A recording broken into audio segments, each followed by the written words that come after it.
ndị na-ara Jizọs dịka onye nwe ya na onye nzọpụta ha, ndị niile mikpuru onwe ha n'ime ọbara nwa atụrụ, ndị a bụ ndị na-emeri emeri. Ọ dịghị ọnọdụ ọbụla pụrụ iwepụ Jizọs Kraịst na oche eze ya. Ụmụ Chineke, anyị dabere na nkwa ahụ na mkpụrụ obi onye ezi omume agaghị arịọ ndụ ya, rịọgodi ọ ga-arịọ. Ya bụ ihe ọ sọrọ ya mee. N'aha Jizọs ka m ji asị na anyị ga-ebi, o nweghị ihe ga-eme anyị. Ihe ọ sọrọ ihe ya daba. Ihe ọ bụla rigoro elu ọjị, hapụ na onye rigoro elu osisi ike bụ ya ọ ga-arịtu. Ọ naghị arịtu, ya nọrọ ebe ahụ ka Jizọs metie ya. Ọ bụrụ na ụmụ Chineke anyị enweghị problem. Mgbe ndị buru anyị ụzọ hụrụ ụdị ọnọdụ a gwara ha na ọ bụghị naanị site na achịcha ka esi adị ndụ.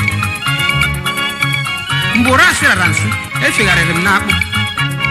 Ọ kpakwanụ nganga, anyị abaa na onye na nwanne ya. Kemgbe isi mebiri okporoko, ọkwa anyị gbapụrụ usu ngụ. Ife kịta onye gbu n'onwe ya, nke ego gburu zụrụ, o zuru chọọ nwanne ya. Ịzụtala ihe uru anụ zụrụ ka nda.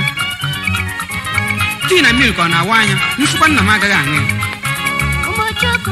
Ma anyị ahụghị ụgbọala, ụkwụ anyị dị ya ruo mgbe anyị ga-ahụ moto. Simenti na ndị ọ dị n'aka si anyị akpụkwala blọk, ọ dị mma.